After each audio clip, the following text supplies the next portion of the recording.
हर हर महादेव दोस्तों। सुबह सुबह 4:30 बज रहे हैं। मैं अपनी दीदी को लेने के लिए आ रखा हूँ। दीदी को लेने के बाद मैं निकलूँगा अब सुभाष नगर 10 ब्लॉक, जहाँ पे हमारा बस इंतज़ार कर रही है। हम जा रहे हैं नंगली साहब, उससे पहले जाएंगे शोकरताल।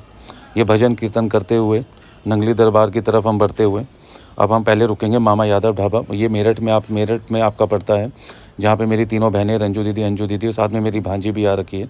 हमने चाय पी भी, मगर एकदम घटिया चाय थी, बिल्कुल समझ नहीं आई कि चाय थी कि क्या था। मगर आप ज़रूर विज़िट करना, एम्बियंस बहुत बढ़िया है। फिर हम बस में बैठ जाते हैं। ये हमारे रास्ते का व्यू है। गाँव से होते हुए शोकरताल का रास्ता आता है। शोकरताल बस आने ही वाला है।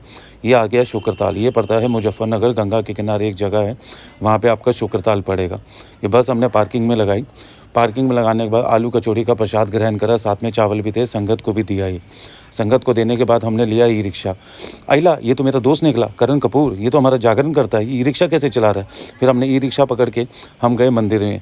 बहुत विशाल मंदिर था, जहाँ पे हमने वहाँ पे देखना था और सुना भी था। यहाँ पे 5,000 साल पुराना एक वट वृक्ष है। ये आ गया वट वृक्ष। अंजू दीदी ने भी दर्शन कर लिए। ओहो, रंजू दीदी भी हमसे फर्स्ट आ गई है भाई साहब।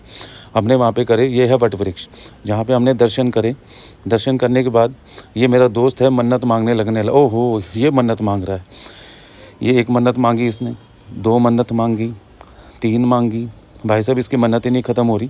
प्लीज़ आप कमेंट में ज़रूर बताइएगा इसने कितनी मन्नतें मांगी है, और मैं कृपा भगवान से दुआ करता हूँ इसकी सारी मन्नतें पूरी करो। और एक मन्नत हम सब के लिए भी मांग रहा है, जिसमें हम सारे खुश रहे और आप सबका परिवार भी खुश रहे। इसके बाद हमने देखा, फिर हम आते वट वृक्ष का हमने दर्शन करे। ये वो वट वृक्ष है जहाँ पर महर्षि सुखदेव जी ने राजा परीक्षित जी को कथा सुनाई थी। यहाँ पर हम वापसी जाने की तैयारी कर रहे हैं, जिसमें हमारे बिल्कुल तेज़ी से नीचे उतरते हुए हमारे करण भैया, दीवान अंकल जी और गौरव भैया। वहाँ पे हमने खाई चाउमीन। मैंने भी खाई, मगर मेरे दांतों में अड़ गई, अभी भी निकल नहीं रही है। ब्रश ही करना पड़ेगा जाके, और ब्रश लाया नहीं। फिर हम पहुँचे नंगली दरबार। ये हमने खुले दर्शन करे नंगली दरबार के। जो नंगली साहब आया हुआ है, प्लीज़ कमेंट में ज़रूर बताए, और आना चाहता है हर साल आइए। मेरठ के पास आपका सकौती टांडा के पास पड़ेगा। दर्शन करने के बाद हम पहुँचे फिर नंगली दरबार के, जहाँ पर लंगर सब होता है।